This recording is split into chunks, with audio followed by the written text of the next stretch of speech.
Hello to all survivors out there. This is Johnny Wire, broadcast on AM, FM, all known frequencies, all unknown frequencies, and all secret frequencies for that matter. Hope you're doing well. And today, our podcast is about Crossbows and Bows. Titled Crossbows and Bows, oh my! Time for a bit of a music break.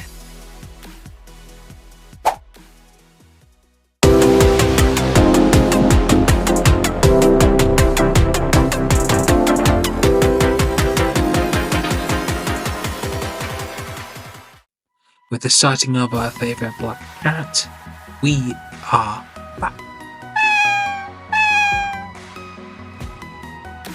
So today's podcast is Crossbows and Bows, oh my! Bows have been a valuable tool for humans for centuries, having its design and manufacture adapted in each culture. The English had longbows made of yew tree wood. Some bows, like the Mongolian bow, composite with different arm shapes, almost like the Saracen bow in shape. Bows would still enter the modern age. They go from recurve to compound, with the bow limbs having cams with extra cable strings, which reduce the strength needed to draw the bow, keeping the pound draw weight and the kinetic energy of the set draw weight. It wouldn't take long for the bow in the Stone Age man's hand to become a weapon not only for hunting, but for warfare and self-defense. We know this from archaeological evidence of bones being scraped and lacerated with flint tips. Can you imagine the devastation and carnage these weapons can do from a range? These things, they can get launched a long way. Even in the Stone Age, that's impressive. You would never see anything coming until you had an arrow stuck in your chest. That's frightening. If you thought that was bad, imagine the evolution of the training to use one, going from taking straight aim and firing to taking straight aim and then arcing the arrow tip up into the air to get further range. Just like you see with old English bowmen when they fire arrows long range.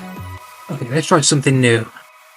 Imagine you've just time traveled back to the Stone Age and it's the middle of the night and it's all quiet. Now, you don't think this is unusual because you've never heard anything like this before. You haven't heard the sounds of nature of that time. Next thing you know, you hear this whooshing sound and you've been hit in the chest. You're scared now because you have no idea where it's come from. And then another one. Again, it's got you. Another one. Another one. You've got many arrows in you now. See how scary that is? You have not seen where the archer is. Okay, so imagine you're a soldier with Leonidas in the battle that took place in the film 300. Everyone knows that. And you look up into the sky, and you're following the arrows, these little arrows launching in an arc, and next thing you know, they blot out the sun. And the next thing you hear is Leonidas calling, "Shields!" And you still get stuck with arrows. The bow isn't the deadliest weapon, it's the arrow that's fired and the various lethal and deadly tips you can get for them. Now, if you want something on that, let me know. Okay, so now we've covered bows, let's go to crossbows. And we're going to China in 4000 BCE, where the first crossbow was made. Okay, so it's China, 4000 BCE. We're in a workshop. There's a nice little wooden workshop. And at the table, there's some eccentric crazy shit who decides a bow standing north to south is not good enough anymore. He wants it east to west. So he attaches a smaller version of the bow to a stock, creates a trigger system, a basic trigger system, which is utilized with a little push button at the side. That's the crossbow. By 209 BCE, there were 50,000 crossbowmen in the Chinese army, and that lasted until rifles came to China. And crossbows would become easier to use as time would go on. Placing the foot in the clocking stirrup, pulling the string until it clicks, locking the string into place, loading a bolt, aim and fire. Something that requires less training to use, as you didn't need to train to draw the string for a long period. Because U-bows, for example, they were really heavy draw weights. Plus, a more precise aiming was a bonus. China would go on to invent the repeating crossbow, with a 5-bolt magazine on the top of the crossbow itself, and the lever. All the operator had to do was pull the lever back, it would release another bolt while cocking the mechanism. Then all you have to do is aim and fire, and again, you can do that for 5-bolt. You can get modern ones now, like the EX Archery Vlad pistol crossbow, and that comes with an 8-shot magazine and folding stock, 2 limbs, 80 and 90 pounds. So you've come a long way with archery technology. You can see compound crossbows, just normal one-shotters, like in The Walking Dead, used by Daryl Dixon to great effect.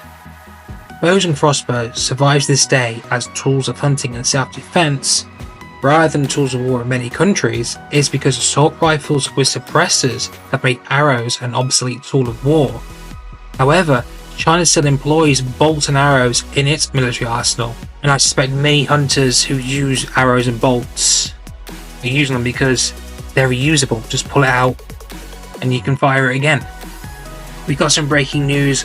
Have some music while I understand what's happening and relay the information. Thank you.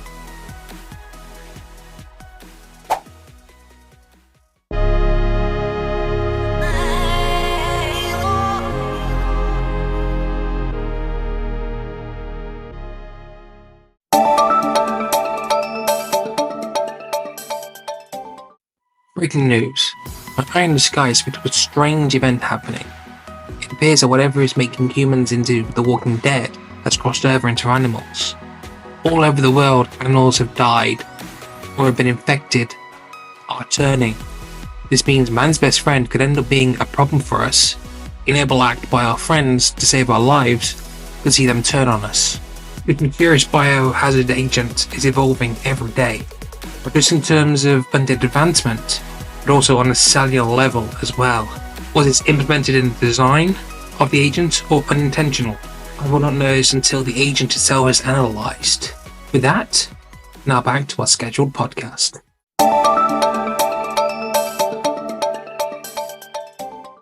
Welcome back. South America is famous for atlatls, a piece of wood with a handle. The user launches a dart, like a mixture of throwing a spear and casting a fishing lure. This is their most famous long-range weapon, even though bows were employed by the South Americans. Instead of flint, they use obsidian for arrowheads. Go check out Sticks and Stones will break so many man's bones, more on how deadly a well-known obsidian head is. Recently, air bows were released, an air-powered rifle that fires specifically made arrows or bolts that are designed to take the strain of the pressure built up to fire them. One can be refilled with air from a hand pump, great for survivalists and hunters. This is also useful in places where electricity or powered air pumps are difficult to come by, or its power in general. I own 2 compound bows, a recurve bow, and a 175 recurve crossbow. I'm adding to this with a compound crossbow and a repeating crossbow, as well as an air bow if some can be located.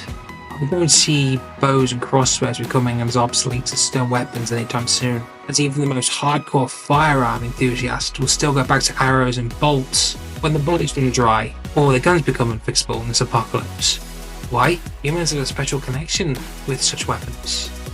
Thank you for your time today and how precious it is to you all. This was the Wild Web Podcast, broadcasting on AM, FM, all known frequencies, unknown frequencies, all secret frequencies. My name is Johnny Wild, the voice of this strange apocalypse. With that, you can have your device back.